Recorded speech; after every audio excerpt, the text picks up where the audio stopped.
তোমাদেরকে একটা জিনিস আমি দেখাই এখন। এই ফটোটা দেখো তোমরা, এই ফটোটা।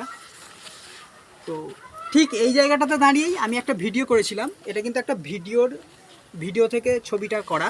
ঠিক এই জায়গাটাতে দাঁড়িয়েই আমি একটা ভিডিও করেছিলাম। তো সেই ভিডিও থেকে কেটে একটা বন্ধু বলতে পারো, দাদা বলতে পারো, সে কিন্তু আমার এই ছবিটা এঁকে দিয়েছিল আমাকে। এই ছবিটা তার হাতে আঁকা পুরো ছবিটাই। তো এই জায়গাটাতে আমি পদ্ম নিয়ে এবং কাদা মেখেছিলাম, মুখের এক পাশটা কাদা মাখা ছিল, এবং এইগুলো ছোট পটে কিন্তু পদ্ম হয়েছিল তখন। আর আমাদের তখন পাড়াতে মহোৎসব হচ্ছিল, তো তাই জন্য কাদা মেখেছিলাম। সেই সময় ফুল তুলেছিলাম, সেই একটা ভিডিও করেছিলাম। সেই ভিডিও থেকেই কিন্তু এই ফটোটা সে এঁকে দিয়েছিল, ভিডিওর ক্লিপটা। আমি তোমাদেরকে পরে দেখিয়ে দেবো ক্লিপটা। আর তাই জন্যই তোমাদের সাথে শেয়ার করা। তো আমি ফটোটাকে বাঁধিয়ে নিয়েছি, দেখো কতটা সুন্দর লাগছে ঠিক এই জায়গাটাতেই। আর প্রচুর তো পদ্ম ফুটেই আছে, দেখতেই পাচ্ছ আমার গাছে বরাবরই কিন্তু প্রচুর পদ্ম ফোটে। আর আমি ফটোটা কোথায় আমি রাখছি সেটাও আমি তোমাদেরকে দেখাবো।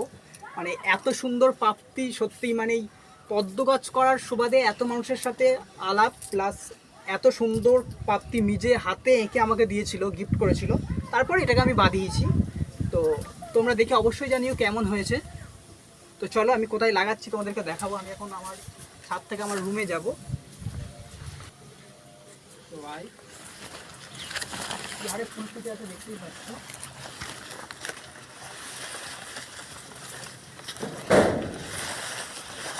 এখানে কোসকো এই ফটোগুলো দেখো, এই ফটোগুলো আমি টাঙিয়েছি, কেমন লাগছে তোমরা জানিও। আমার ঘরের এটা বারান্দার দেয়াল।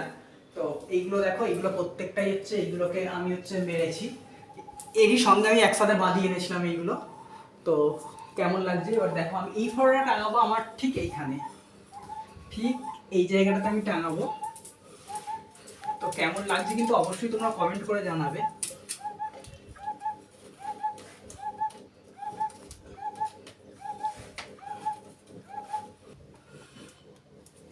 তো দেখো তোমরা,